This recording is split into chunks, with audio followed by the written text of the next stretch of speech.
Seems that impunity reigns supreme in government. The state capture inquiry has heard how, despite adverse findings by the Auditor-General and Standing Committee on Public Accounts, ministers or Director-Generals who repeatedly flouted procurement policies faced no sanctions, as Michael Appel reports. State capture and looting didn't happen in a vacuum. The signs were there. A new focus at the Commission for the week. What explains apparent failures of parliamentary oversight?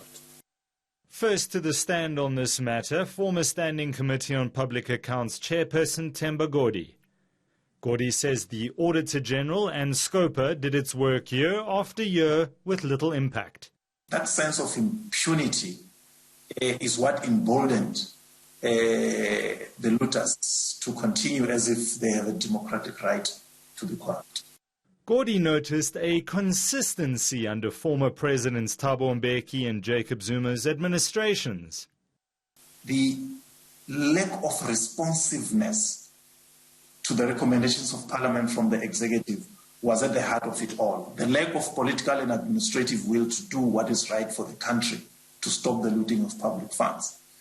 In the main, Godi says ANC parliamentarians fought factional battles with no regard for their duty as public office bearers.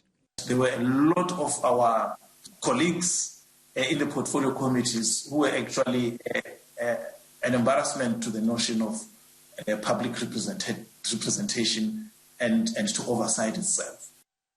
Those from the majority party who did their oversight work a little too well got booted. I don't know whether it is coincidence, but all Scopa members from the ANC were not returned to Parliament. This is really shocking.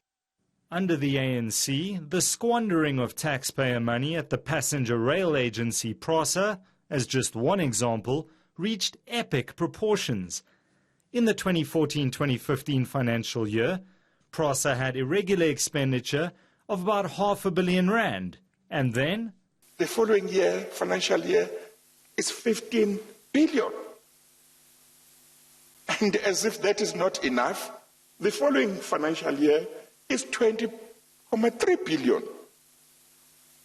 And of course, 2017-2018 is 24.2 billion. I mean, what kind of thing is that? For over a decade, all the warning signs were there, but nobody would act. This should be raised with the president, whoever the president was, to say this is unacceptable. Zondo says it leaves one with the overwhelming sense that it's as if there is no government. It's as if there is no leadership. It's as if government doesn't care.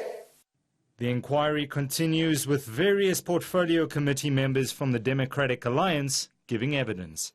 Michael Appel, Johannesburg.